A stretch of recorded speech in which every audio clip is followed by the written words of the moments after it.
मोहनदास करमचंद गांधी, जिनका जन्म 2 अक्टूबर 1869 को पोरबंदर, गुजरात में हुआ था, वे भारतीय स्वतंत्रता संग्राम के महानायक, सत्य और अहिंसा के पुजारी तथा देश की आत्मा के रूप में स्थापित हुए, जिन्हें पूरी दुनिया महात्मा गांधी के नाम से जानती है और भारत उन्हें बापू कहकर श्रद्धा और स्नेह से पुकारता है।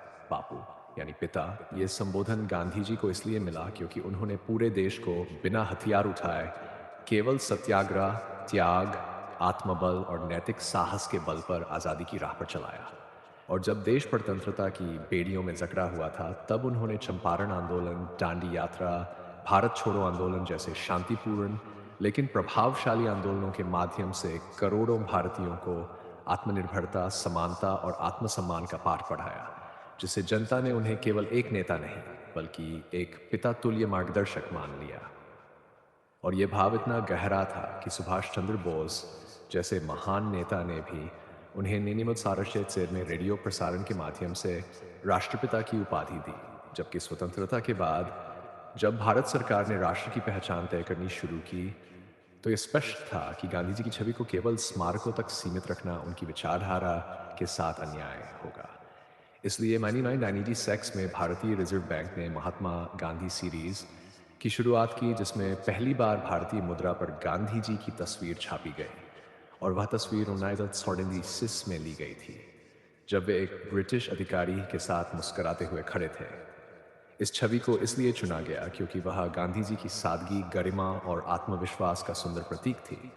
और इस निर्णय के पीछे यह सोच थी कि गांधी केवल स्वतंत्रता सेनानी नहीं, बल्कि भारतीय संस्कृति, विचारधारा और लोकतांत्रिक मूल्यों के प्रतिनिधि हैं और उनकी उपस्थिति हर भारतीय के दैनिक जीवन का हिस्सा बननी चाहिए। इसीलिए हर नोट पर उनकी तस्वीर एक याद दिलाती है कि भारत की आर्थिक, सामाजिक और नैतिक नींव उन्हीं के आदर्शों पर टिकी हुई है, जिससे यह स्पष्ट होता है कि गांधी की विरासत केवल इतिहास की किताबों में नहीं, बल्कि हर उस नोट पर जीवित है जो हम लेन देन में इस्तेमाल करते हैं। और हर बार जब हम वह मुद्रा हाथ में लेते हैं, तो हम केवल एक आर्थिक क्रिया कर रहे होते हैं, बल्कि उस आत्मा को नमन करते हैं जिसने हमें स्वतंत्रता, स्वाभिमान और सेवा की भावना सिखाई। यही कारण है कि महात्मा गांधी को बापू कहा जाता है और उनकी तस्वीर आज भी करोड़ों भारतीयों की जेब और दिल दोनों में छपी है। 30 जनवरी 1948 की शाम को जब पूरा देश आजादी के नए दौर में अपने भविष्य की कल्पना कर रहा था, तभी दिल्ली के बिड़ला भवन, अब गांधी स्मृति में एक ऐसा त्रासद दृश्य घटित हुआ जिसने पूरे भारत को झकझोर कर रख दिया। मोहनदास करमचंद गांधी, जिन्हें सारा देश बापू और राष्ट्रपिता कहकर पुकारता था, को गोली मार दी गई। वह भी तब जब वे रोज की तरह शाम की प्रार्थना सभा की ओर जा रहे थे। उनके मुंह से अंतिम शब्द निकले, हे राम। देश के सबसे महान नेता की हत्या कोई साधारण घटना नहीं थी, बल्कि उसके पीछे सामाजिक, धार्मिक और राजनीतिक असंतोष की परतें थी, जो स्वतंत्रता के बाद भारत में बनते नए राष्ट्र की दिशा और स्वरूप को लेकर कई लोगों की असहमतियों से जुड़ी थी।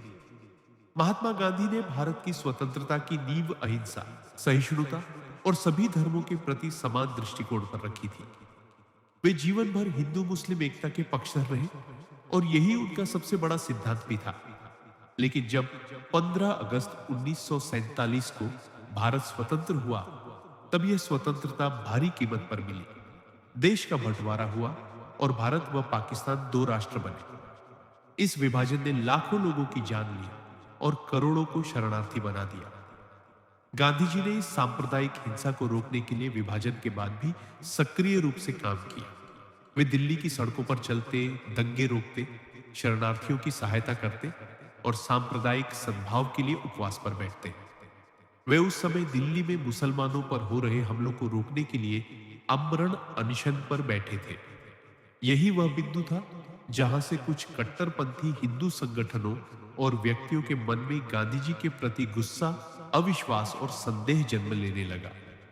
उन्हें लगा कि गांधी जी मुस्लिम पक्ष के प्रति अधिक नरम हैं और हिंदू हितों की उपेक्षा कर रहे हैं। विशेषकर जब गांधी जी ने यह मांग की कि पाकिस्तान को उसके वादे के अनुसार 55 करोड़ रुपए दिए जाए, जो विभाजन के बाद दोनों देशों के बीच तय राशि में से शेष था, तो यह बात कुछ राष्ट्रवादी तत्वों को बहुत खटक गई। उन्हें लगा कि पाकिस्तान जिसने अभी अभी भारत के खिलाफ युद्ध छेड़ा था, कश्मीर में कबायलियों के जरिए, उसे आर्थिक मदद देना देशद्रोह जैसा है। गांधी जी का कहना था कि भारत को अपने वचन का पालन करना चाहिए, चाहे हालात कैसे भी हो, और इसी सिद्धांत पर वे अडिग रहे। इस बीच नाथूराम गोडसे नामक एक कट्टरपंथी विचारधारा से जुड़ा व्यक्ति, जो पहले राष्ट्रीय स्वयंसेवक संघ आरएसएस और बाद में हिंदू महासभा से जुड़ा रहा, गांधी जी की नीतियों का प्रबल विरोधी बन गया। वह गांधी जी की अहिंसा, मुस्लिमों के प्रति सहिष्णुता और पाकिस्तान के प्रति दयालु रवैये को हिंदू हितों के विरुद्ध मानता था। गोडसे का मानना था कि गांधी जी के आदर्शवादी दृष्टिकोण ने हिंदुओं को कमजोर किया और देश को विभाजन की ओर धकेल दिया। उसने गांधी जी पर आरोप लगाया कि वे एक हिंदू राष्ट्र की स्थापना के मार्ग में सबसे बड़ा रोड़ा है। नाथूराम गोडसे ने गांधी जी की हत्या की योजना पहले भी बनाई थी। उन पर 2 असफल हमले पहले भी हो चुके थे, लेकिन 30 जनवरी 1948 को वह अपने उद्देश्य में सफल हुआ। बिड़ला भवन में जब गांधी जी प्रार्थना सभा की ओर बढ़ रहे थे, तभी गोडसे ने उनके पास जाकर उन्हें 3 गोलियां मार दी।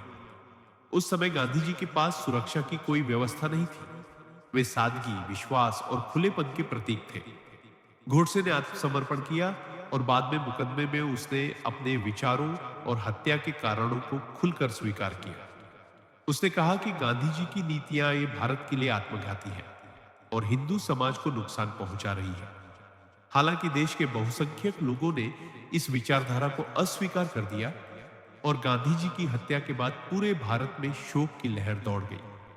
लाखों लोग सड़कों पर निकल आए, हजारों ने उपवास रखा और उनके अंतिम संस्कार में लगभग 10 लाख से अधिक लोग शामिल हुए।